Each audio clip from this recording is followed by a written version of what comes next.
Hey folks, welcome back to another Motivational Monday video. Today's video is all about whether something is detoxification symptoms or if it is plain old flare-up. So I've got this question from somebody that I've done a bit of coaching with.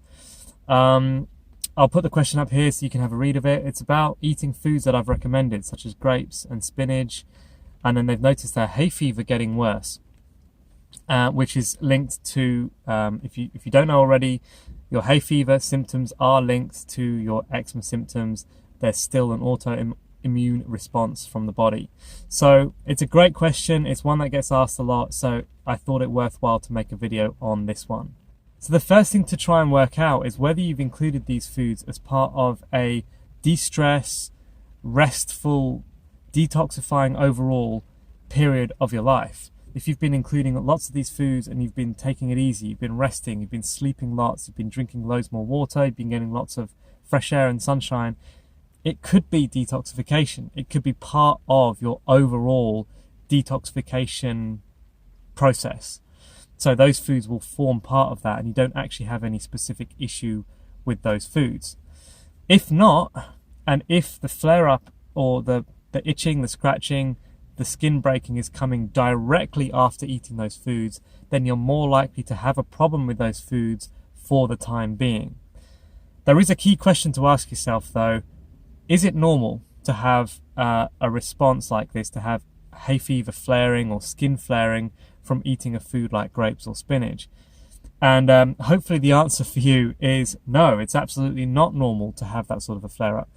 It's one of the most fine human foods you can eat, both spinach and grapes and broccoli. These things fall into perfect for human consumption foods.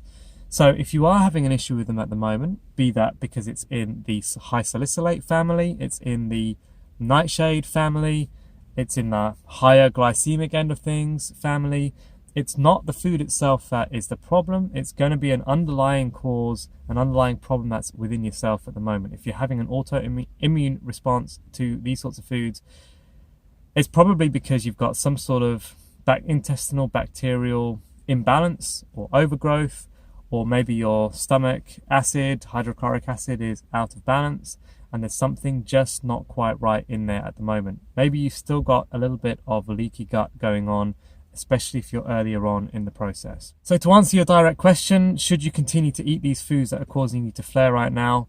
No, take them out of the diet for now. There's no need to complicate matters. It's not the food that's the issue, but take them out of your diet for now and try and replace them with other whole food, plant-based things that you can eat instead, because there's just no point confusing yourself, complicating matters instead. Bear in mind that as you go through the process of healing your leaky gut, getting your bacterial intestinal bacteria back under control, back into the right balance, then you will start to be able to bring these foods back into your diet and enjoy them again, digest them properly.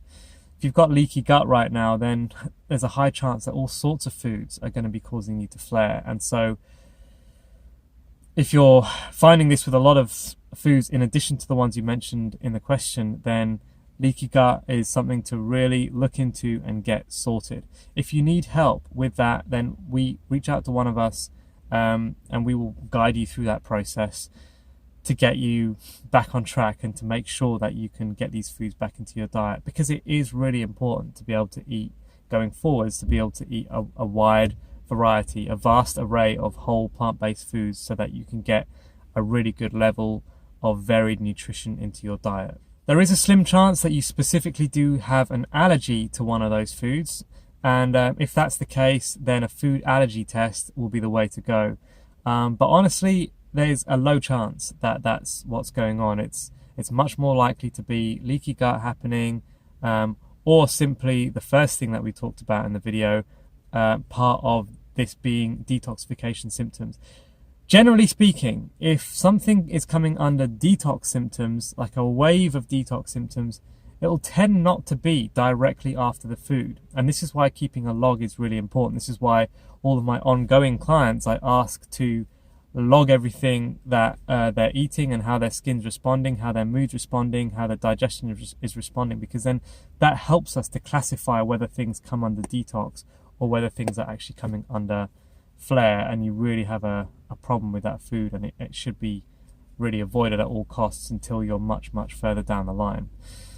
So keep a log, and if you want to set up another session again in the future, this goes for the question asker and for anyone who is in this boat.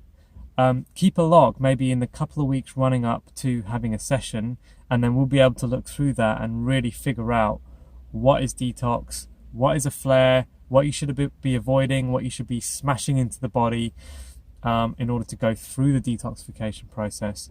We're here to help you with that. That's today's short video.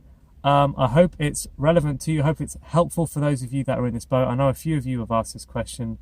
Keep your questions coming. We'll see you on Wednesday for the Q&A session. That one won't be from the tent either. That will be from another new location. So stay tuned for that, and we'll see you then.